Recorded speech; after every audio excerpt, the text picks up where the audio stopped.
다음 달 11월에는 우리나라 부산에서 매우 중요한 플라스틱 국제 협약이 있습니다. 우리나라에서 열리는 이 협약이 반드시 세계 플라스틱 문제를 해결하기 위한 구속력 있는 협약이 되었으면 좋겠다. 그런 마음으로 서울에서 부산까지 릴레이 국토종주 대행진을 벌이는 시민들이 있는데요. 바로 플라스틱에 갇힌 지구를 구하는 시민 대행진, 소비자 기후 행동이죠. 2주 동안 전국 곳곳의 시민들을 연결해서 이야기 들어보고 있습니다.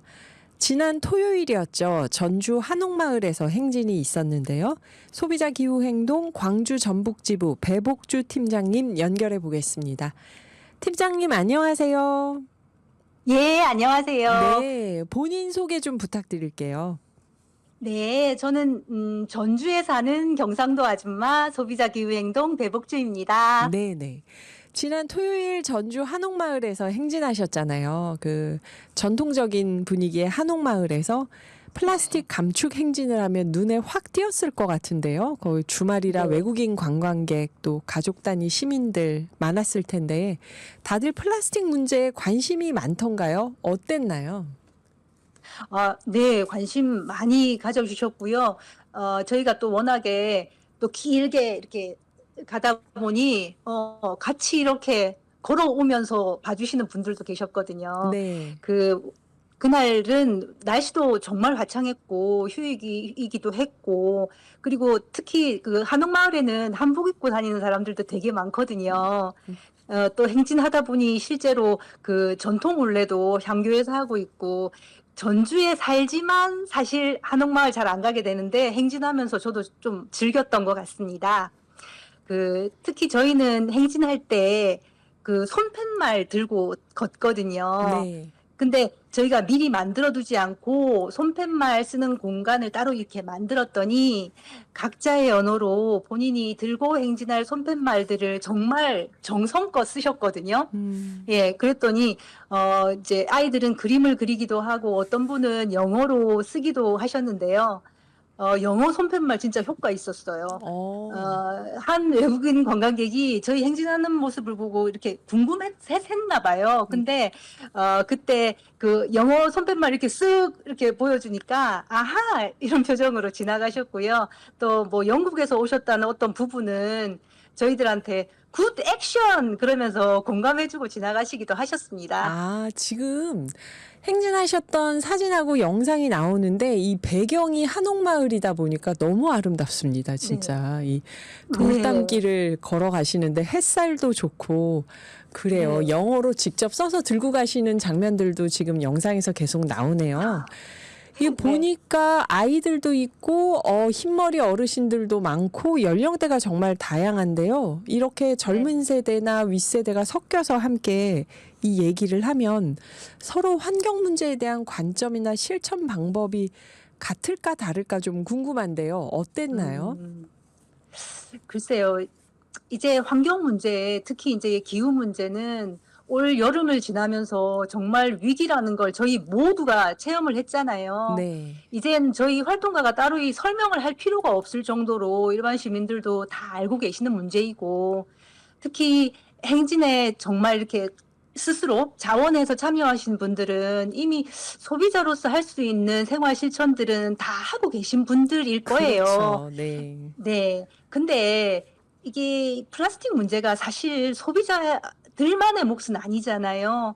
정부가 해야 될 부분도 있고 기업이 해야 될 부분들 뭐 각각 단위에서 모두 함께 노력해야 되는데 그게 지금 안 되니까 답답한 마음에 시민대 행진을 한다 하니 나오신 것 같아요. 그리고 또 우리 아이들이 정말 또 해맑게 웃으면서 행진했거든요.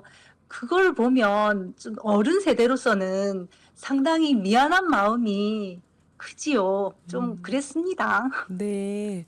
그 초등학생이 지금 태어나서 2살 된 사촌 동생한테 미안하다 그런 얘기를 하는 걸 보고 제가 참 놀랐는데 이렇게 다양한 연령대가 함께 다닐 때는 정말 어린 친구들한테 미안한 마음이 컸을 것 같아요.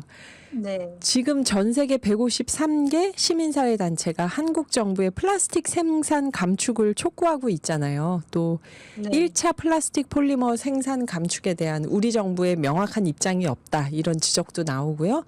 이번 INC 5차 회의에서 한국 정부가 플라스틱 문제 해결을 위해서 어떤 구체적인 행동을 보여야 한다고 생각하시나요? 지금 정말 저희 정부는 뜨뜨미지근한 입장, 이것도 아니고 저것도 아닌 그 중간쯤 어디엔가 있거든요. 근데 그게 우리나라가 플라스틱 생산량은 세계 5위이고요. 플라스틱 수출량은 세계 4위예요. 지금 이런 경제적인 관점에서 때문에 그런 문제 때문에 좀 이런 입장을 고수하나 뭐 그런 생각을 하는데요. 사실 지금부터라도 어떻게 감축할 건지 진짜 방법과 목표를 바로 세우고 실천을 지금부터라도 막 해야 하는데 과연 그런 의지가 있는지, 사실 그래서 이번에 정말 실효성 있고 좀 강력한 국제 협약이 반드시 좀 만들어졌으면 하는 그런 바람이 있습니다. 네. 그래요. 근데 소비자 기후행동 같은 시민단체와 일부 시민들 외에는 또 플라스틱 문제에 대해서 국민들 관심이 크지 않다는 그런 얘기도 있고요. 목소리를 더 많이 내야 정부도 달라질 것 같은데요. 이번 회의를 계기로 국민들이 플라스틱 문제를 좀 더 개인적인 일로 느끼고 실천할 수 있는 방법이 있을까요? 저희 소비자 기후 행동은 그러니까 이름 그대로 소비자들과 함께하는 단체이고, 그래서 일반 시민들과 활동을 많이 하게 됩니다. 그 예를 들면 시민들은 재활용을 잘한다고 하지만 실제로 재활용되는 거는 9%밖에는 안 되고, 그나마 플라스틱 재활용은 한 번밖에 사실 못한다고 하고요. 여러 번 그 재활용할 수 있는 종이나 유리 재질과는 이게 다른 거거든요. 네. 이렇게 우리가 잘못 알고 있거나 혹은 모르는 부분에 대해서 저희는 계속 목소리를 내고 있거든요. 그러니까 예를 들면 이제 이게 어디든지 직접 대면할 수 있는 곳은 찾아가고요. 또 뭐 요즘 많이 하는 다양한 SNS 채널, 또 저희가 이렇게 요번 같은 경우는 시민 대행진을 전국적으로 한다던가 해서 계속 만나고 얘기하는 작업들을 계속 진행하고 있습니다. 근데 사실은 제가 생각하는 더 효과적인 방법이라고 하면 저는 체험을 해보는 게 좋지 않을까 생각하거든요. 저도 2주 동안 저희 집에서 나온 플라스틱 쓰레기를 한번 모아본 적이 있는데요. 아무리 제가 노력을 해도 비닐 쓰레기가 줄어지지가 않더라고요. 음, 예를 들면 콩나물 한 봉지, 두부 한 맞아요. 모 해가지고 반찬을 올려도 플라스틱 쓰레기는 어쨌든 발생을 하는 맞아요. 거잖아요. 예, 결국 플라스틱 문제는 소비 단계에서 줄인다? 한계가 있어요. 그래서 정부가 나서고 기업이 나서야 의미 있는 변화를 만들어낼 수 있다고 생각하거든요. 저희가 이번에 300명 신청 받아서 이분들하고 같이 나의 플라스틱 다이어리 할 건데요. 이렇게 한번 해보면 이 300명이 다시 또 다른 스피커가 돼가지고 다른데 가서 또 얘기하고 그렇게 하면 확산되지 않을까요? 저는 그렇게 믿고 싶습니다. 네. 300명 플라스틱 다이어리 함께 쓰시는 분들께 모두 응원을 보내고요. 선생님 앞으로도 멋진 활동 기대하겠습니다. 오늘 좋은 말씀 감사합니다. 감사합니다. 네, 소비자 기후 행동 광주 전북지부 배복주 팀장님이셨습니다.